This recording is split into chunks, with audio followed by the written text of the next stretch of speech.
Hello. What's up, Jake? What's up, Josh? Man, that instructional. I know you're watching it on the way to San Diego, and then I started watching it. I just finished it yesterday, actually. Lucas Kennard's instructional on outside guards, and it was mind blowing to me. So I'm really curious how you're implementing it, and yeah, maybe we could just go from there. Yeah. I watched it on the way to San Diego and tried to implement it on people who are very, very good, which was probably not the best way to go about it. But yeah, like since I've come back, I've tried to study it a bit more and just kind of round out my like supine guard kind of game bit more.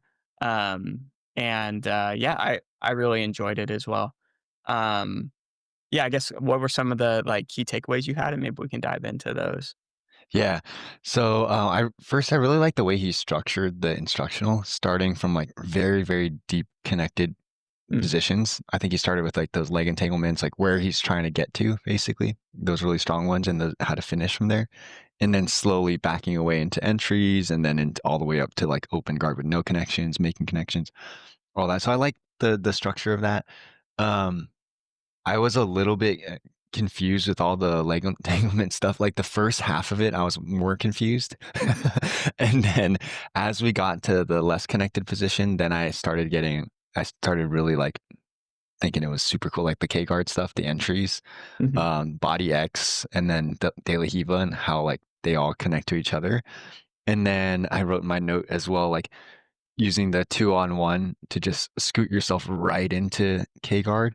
mm, And just this idea of like your feet attacking under their armpits immediately was really interesting.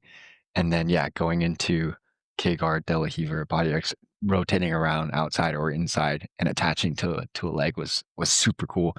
But in the beginning, all those leg entanglements and like attacking the far leg versus the near leg or transitioning between the two, and all these crazy inversions and stuff like that, and back steps looked a bit confusing and fancy. But yeah, that was kind of my takeaway there. yeah, I do think, like, inside position-based guards are probably easier to learn, whereas outside position guards tend to involve, like, inversions and a lot of rotation and this type of stuff. So, yeah, there's that aspect, and I think it definitely helps to be flexible, when you're doing it. So, yeah, I do think it's at least for my when I was trying to do it, it does like, I have some limitations, and I'm trying to figure out, like, how it fits into my game a bit more, because 'cause I'm not very flexible at all, so, uh, yeah, I do think, like, what you're saying is, like, completely valid, and I think, like, a lot of people, including myself, are in that same boat where you Yeah. kinda get lost a bit when you're spinning up and down, yeah. And I get super lost when someone inverts on me, like when I'm playing top position. I'm like, wow, I had no idea what happened. But what made you interested in checking out this instructional? Well, I think, like, a lot of people these days are talking about how the like best guard players in the world generally play outside position. And for a while it was inside position that was like considered to be the best. So it's just something I don't have much experience with, and he is very good at it. So it's like Lachlan and Levi and these types of people. And I've watched Lachlan talk about it, but I wanted to get Lucas's take on it. So that's why I got the instructional. And yeah, I enjoyed it. I thought he had some pretty insightful things to say about it. Yeah. Maybe we can start exploring some of the ideas in a little bit more detail. Just to share some context with me, like my guard has felt like a mess for a long time.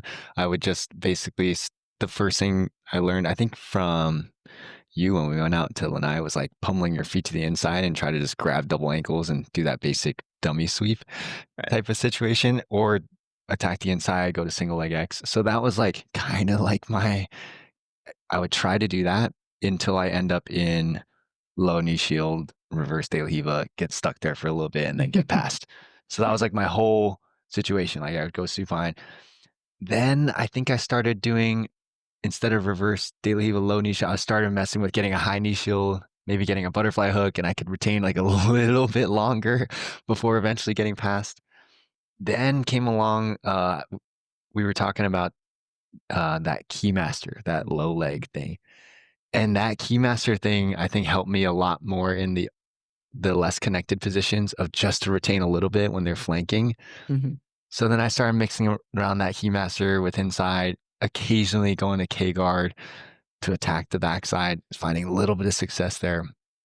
Then I watched this instructional. I was like, oh wow, it feels like it kind of rounds out a little bit more of this like outside inside um guard play.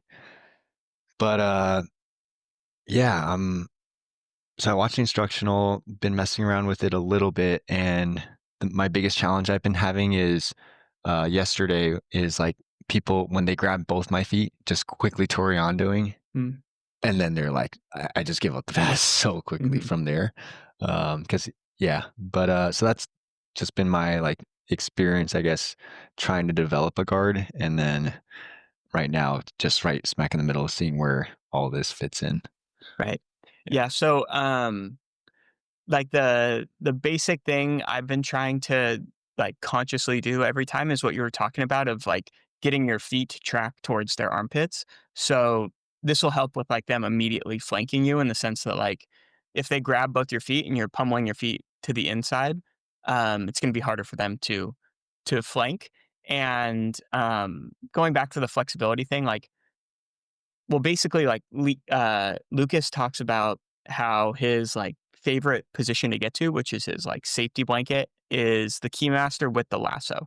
And, basically, this is having both your feet in their armpits or, like, between their armpit and their hip, and then going for some sort of attack. So I've been trying to get to this position, but I've found it to be difficult, to get to. Like, I'll get one without the other kind of thing.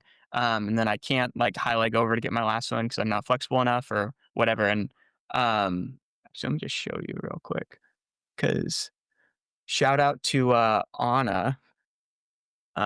She uses the database and she did this in her last competition for UFC Fight Pass. Let's say, oh yeah, perfect. Um, so from close guard, like, okay, so generally when I'm trying to get like a lasso in place is from like half guard or something like this, and the top person is like pressuring in. So you have to like frame them away and get the space to pummel in your lasso. But from a position like close guard, they're trying to posture up generally. So what I've been doing recently is you take the scoop grip on their leg, or even without the scoop grip on their leg, I've been taking a grip on their wrist and then pummeling in the lasso from close guard, if that makes sense. So now you turn onto your hip and now you have Keymaster lasso. And she has a scoop, so she's already in basically K guard with the lasso. So this has been like the only reliable entry that I've been able to get, other than like the person's just kind of like being nice and like not putting their weight on me that much, and then I can like have the flexibility to get my keymaster and lasso in place. But this entry from close guard has been like money for me recently. So yeah, it's like they're trying to posture up. You take a grip and turn onto your side, pummel in your lasso, and now you're into the position. This has been great for me. And then once you get to that keymaster and lasso position, what do you like to do from there? I think the general idea, like Lucas kind of like hammered this home, is like the far leg, you're going like K guard normally, or you take he just takes scoop grips on everything. Yeah, So yeah, I yeah, noticed that. yeah, he goes scoop grip on the far leg, or you go scoop grip on the near leg. And then if you go near leg, that's when you invert and go into that like body X reverse K guard type stuff. Hmm. And then if you go far leg, that's when you go into like traditional K guard. But this has been my attacking options from there. Has Yeah. just been trying to scoop one of their legs. Yeah, that was another note that I wrote down is like once he's attached outside, he just scoops anywhere from like across the same side with whichever arm, or you switch to K on the other side, scoop that side and all that. So that was pretty interesting. How strong that scoop gives you like the ability to rotate, I guess. Yeah, Yeah. exactly. Yeah. Yeah. Um, I forget exactly what he said, but he just said like he's completely aware that like when you enter something like outside Ashi with a scoop grip, you have more of a vulnerability of getting your back taken. Um, And he just thought that he's able to engage his hips more with the scoop grip, as opposed to trying to invert with an Achilles grip. He's not able to get his hips um, as high as he would like and engage his hips as much. So he thought the benefits of the scoop grip outweighed the risks of it. Mhm. Um, and yeah, like a lot of his attacks from the leg position entries come from having that scoop grip. Like he's tried to like design his game around assuming he entered with that scoop grip, you know? Yeah. But I think that's another like very cool thing from that instructional was like you could tell he put a lot of time into thinking about how to like connect one piece of his game to the next, you know? Yeah, yeah, it was very cohesive. One little detail in the beginning of the instructional, I think in the first or maybe the second part of it was when entering K guard and throwing your leg over, immediately grabbing the heel as soon as it's exposed to Yep. put some braking pressure on it and like really break down the opponent. I started doing that and it seems to have helped a lot. I would never grab the heel before. Yeah, that creating that like internal rotation in their knee is something that I've been trying to think a lot more about, especially after well watching the instructional, but after rolling with PJ and talking with PJ, um, this video is going to come out not hopefully like after this, or I mean before this, so people should be able to see it. But in my role with PJ, like basically he was talking about how if I keep my knee like square or externally rotated, or I mean, internally rotated, it can be easier for him to rotate and get behind my knee. Whereas if you externally rotate your knee, now it's hard for them to get behind your knee. And this is something that Joseph does extremely well. He referred to it as Joseph's superpower, where Joseph is always able to like get into that like pigeon type pose where he's externally rotating his knee. Um, and let me just show you this example because I thought it was so cool. And this is what I showed PJ and we broke it down. But so, like,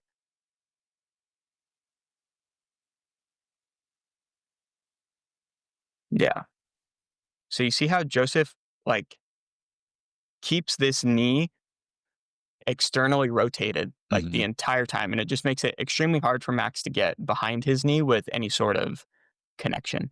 So this is something that I've been working on as, like, the defender for these, like, rotating entries is just keeping your knee externally rotated to prevent them from getting behind it. So, vice versa, like you want to force their knee in internally, and grabbing their heel makes it very hard for them to externally rotate their knee. Yeah. Mhm. Wow. As a guard player, is the opposite true? Like, I'm thinking about De La Hiva. Do you want them to you're, like, taking advantage of their external rotation to rotate on the outside, or Well, if you're attacking from De La Hiva and they're externally rotating their knee, Yeah. generally it's going to be hard for you to go into like Berimbolo and stuff like this because you can't get behind their knee. So Oh, so you still want to internally yeah, exactly. Like if you're gonna spin around to the outside, you want to internally rotate their knee. And if they're externally rotating their knee, this might be a time to go into like, do you know what like R guard is? No. Yeah. Um, Is it where you do go back kind of inside? yeah. Yeah, yeah. Um, Is it kinda like a shin on shin supine? yeah, it's kind of like that. So like,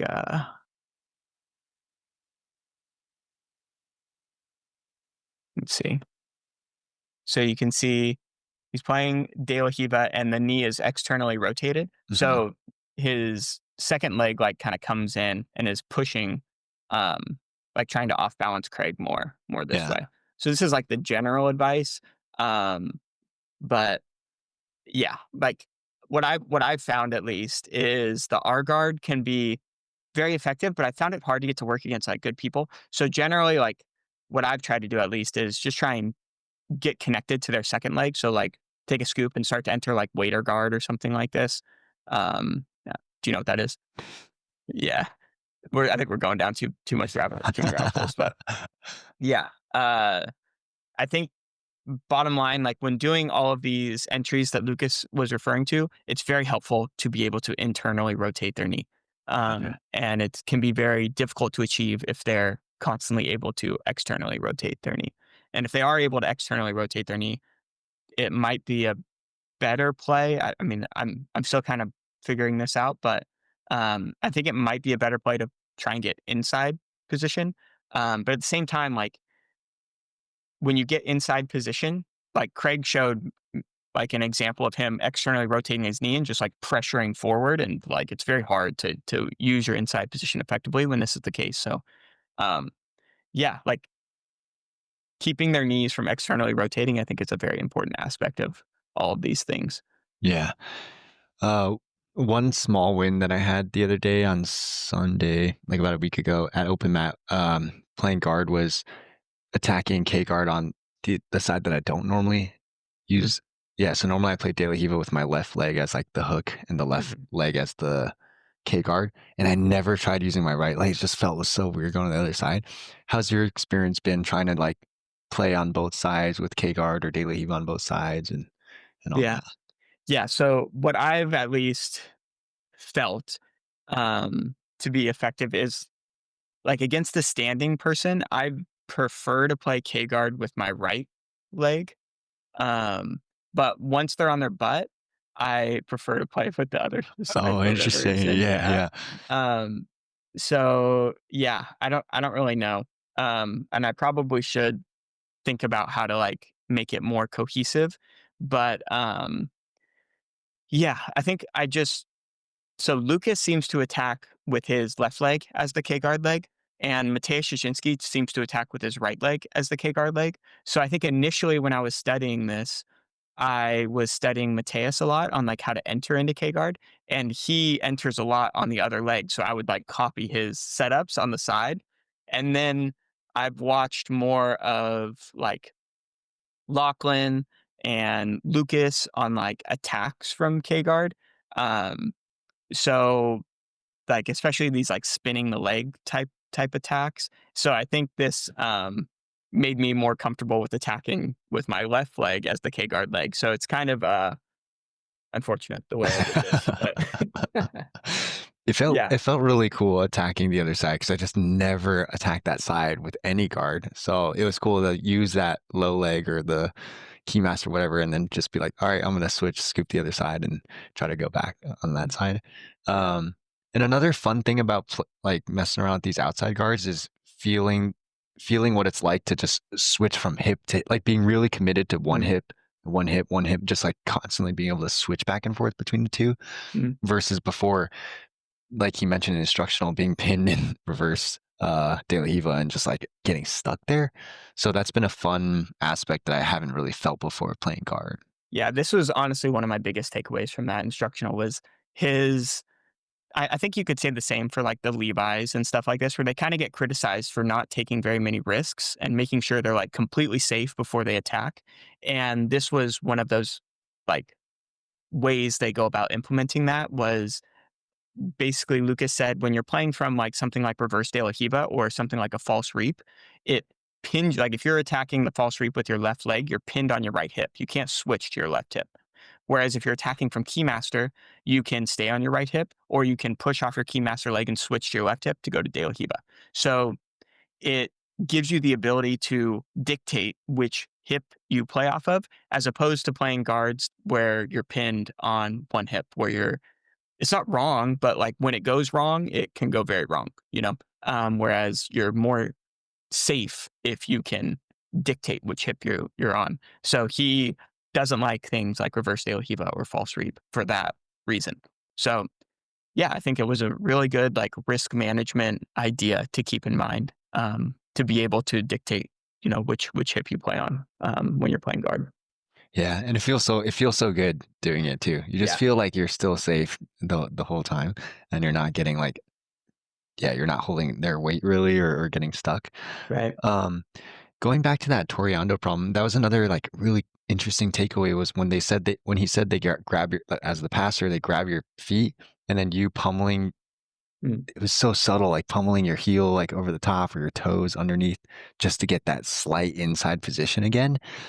Um, and then the other thing was him self framing like his elbow under his hip from De La Hiva so that when they're if they have attachment to your leg and they're trying to go to the outside, it like raises your hips off the ground and you can stay in structure, I guess, and rotate with them. Those little retention things seem to make a huge difference Yeah. at that initial stage. Yeah, this is something I feel like I'm exploring for myself right now a bit more because I was trying to do those self frames that Lucas talked about in his instructional, and I was really struggling with them. I was hard for me to keep the person like in front of me.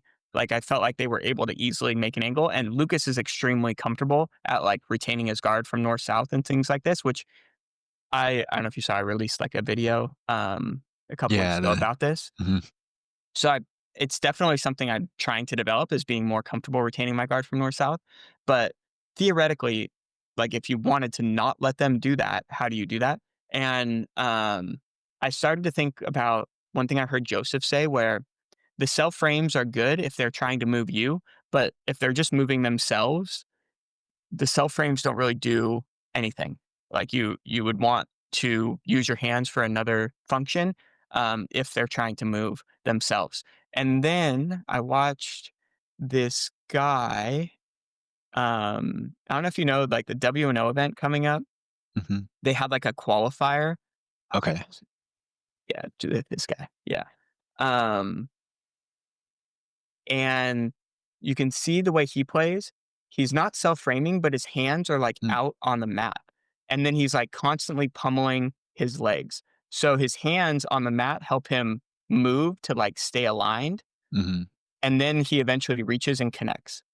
That makes sense. Yeah, yeah. Um, yeah. So I've started to mess with this and I really like it. So like especially my bottom hand. So like this hand here. So if I'm on my right hip, this hand won't be a self frame. Whereas Lucas says to like go underneath your knee. So when they try and, pass, it helps you invert to like retain your guard from north south. Yeah. But having this hand out on the mat, I've felt like allows me to stay more aligned. And then as you're doing that, you're pummeling your feet like you can pummel your feet more aggressively. Where I felt like when I was self framing, it was kind of like limiting my ability to pummel my feet. Mm, mhm. Um, so this like having these two functions with my hands, depending on how the passer is trying to pass, has helped me initially. Like I think be more effective and make connection when I'm on my back. And then of course, as they make an angle, I'm trying to get better at retaining my guard and going into attacks from north south. But yeah. Damn, that makes a lot of sense. Okay, so, just to review if I got this right. So if they're trying to move your legs, like throw them out to the side or something, that's where maybe a self frame can help because then they're throwing and there's like it's gonna be against resistance. There's like a structure there. Mhm. Um, or they're trying to like grab your heels and like pin you backwards or something. Now you have they're moving your legs, you have your self frame, you can kind of follow their movement. But if they're not moving you, they're trying to circle around you. That's where you kind of post on the mat with your hands to reorient yourself and stay square up to them. Mhm. Yeah, Got it. Okay. And and then I feel sorry, go. if they're moving around you and then they try to shoot like move your legs, then you kind of toggle, I guess, between framing on the mat and framing on yourself. Yep, Yeah, yeah. exactly. Wow. So I feel like,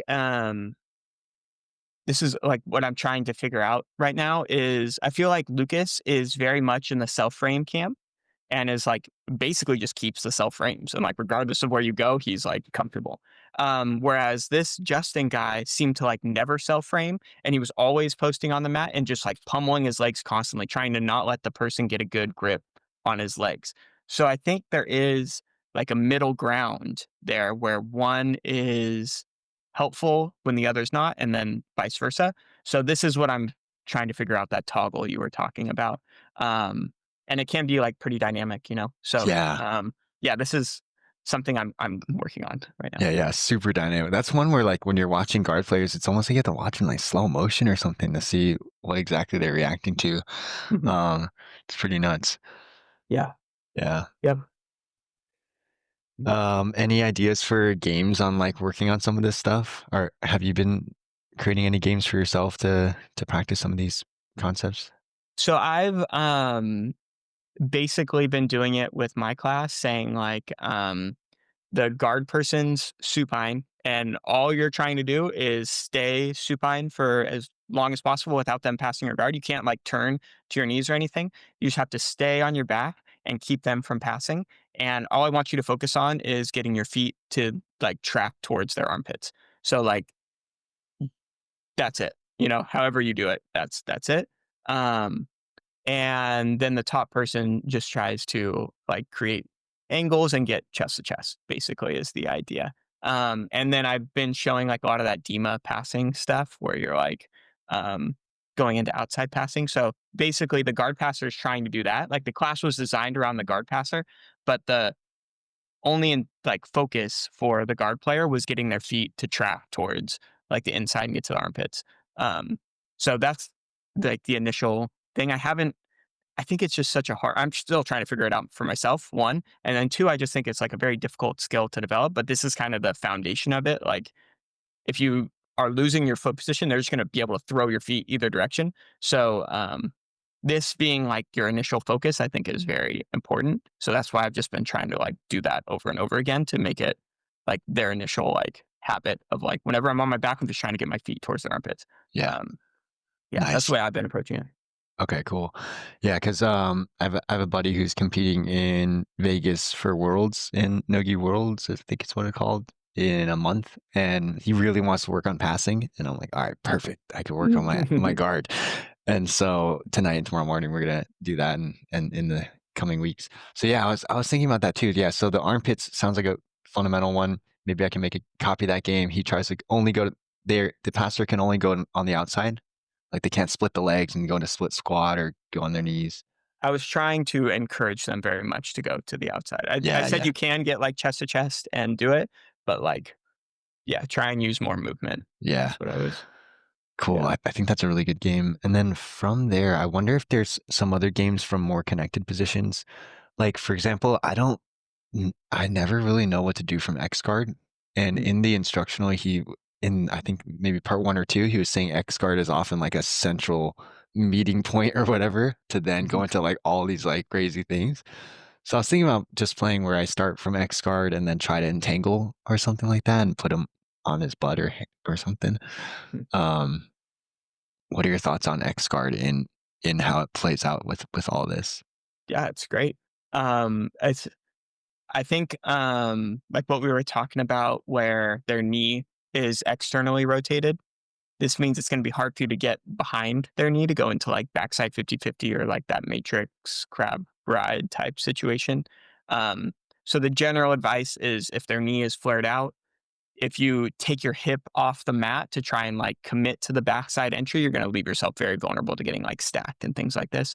So general advice, keep your hip on the mat and work towards inside position, which would be X guard generally. Mhm. So, yeah, I think it's a great follow up when you're attacking like these K guard type attacks and you can't grab their heel to internally rotate their knee. Right, right. Yeah. So yeah, I was thinking about playing games where I just start X guard, start in K guard on the opposite side, start in the lasso, keymaster, because maybe it's a little more predictable to play from those positions, and then backing out from there. Because yeah, those like open guard starting with no connection games seem really hard to target what you want to Mhm. target. And you get a lot of practice with that in open sparring. That's true. Yeah, yeah. The open rounds, it's like most of the time is that time, I think. Yeah. So So like it's good. what I've been doing at least in open sparring is I'll start seated and I'll work on that because I'm trying to figure out my seated game as well, which I think I've made a lot of progress on. And then like maybe for like the first couple minutes, I'll start seated and I'll play that game, or until I get like a submission. And then the next time I'll start on my back supine, and then I'll try and play from there. So I've been trying to work both seated and supine from like disconnected situations in open sparring. Yeah, Um, yeah, nice. Oh man. Okay, we'll have to do maybe next week we do seated guard. yeah. Yeah, I that'd be uh, fun. I feel like I'm connecting a lot of dots in seated guard. Actually, we Okay. just released the podcast on it um, this last week, but Oh, the I hand fighting. Yeah, the hand fighting, yeah. yeah. Hmm. Um, but So is yeah, that one's out of date already? yeah, exactly. Things happen fast. No, it's more of like just like understanding more. Okay, of cool. like the same ideas. Yeah. Um, but yeah, I'll try and film a video on it too. Before we record a podcast, so I'll have something to like show, Yeah. give some more visuals. But yeah, this is what I've been trying to get my guard a lot better because I got passed so much, especially like outside passing in San Diego. Oh, wow. Okay. Yeah, like Yeah, the yeah. north south passing was just destroying me every time. So this was my main focus when I got back was figuring out how to not get north south passed. Yeah, Yeah. that's so cool.